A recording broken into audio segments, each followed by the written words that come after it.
Nagpunta doon yun. May nakaluhod na lalaki, lingkot na doon, nagsasalita. Mahal na po ng San Roque.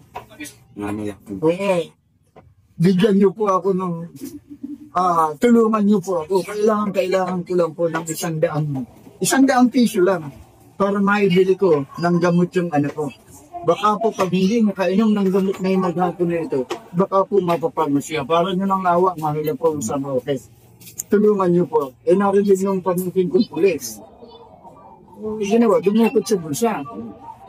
Ang pera niya, barya lang 100 bibili siya ng token dito sa Blooming Street. Sasakay siya ng LRT. Nag-iwan siya ng 20. Binigyan niya yung 80. Pare, anuhan pa, pagpasensyahan mo na ito, konti na lang may dadagdag mo rito. Binigyan ng 80. Naku, maraming salamat po, Sense. Ngayon, pagkano, di umalis na yung pamangkin ko. Nanalangin ulit. Mahal na po sa Roque. Maraming salamat po sa ibinigay yung tulong sa akin. Kaya lang po, pag magbibigay kayo ulit, huwag niyo nang idadaan sa pulis. What? Mabuhay sa tanong yan. Yan.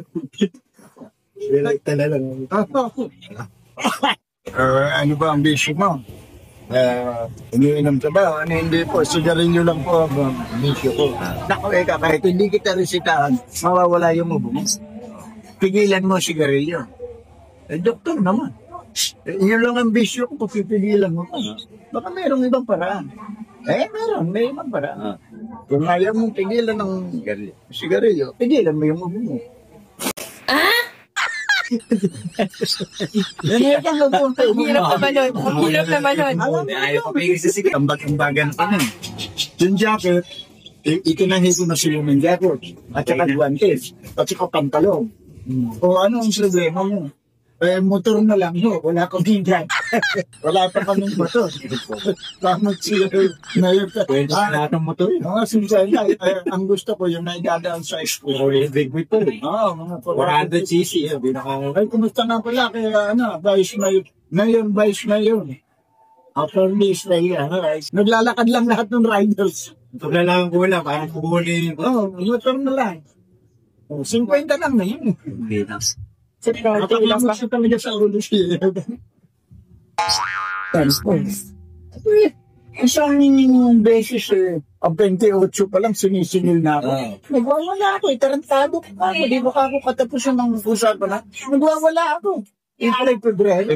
February 28. Ito tapusan. 30. Dali mag-try, di mo na alam. Sabi ako Kaya sabi sa akin, kagaya ni parang nagkita kami sa Baliwag, si parang Fernan. Pastor yan. May kasamahan siya, panayang paliwanag, yung pastor na paya. Kinakailangan daw paghandaan natin. Kasi nakakatakot daw ang pagdating ng katapusan ng mundo.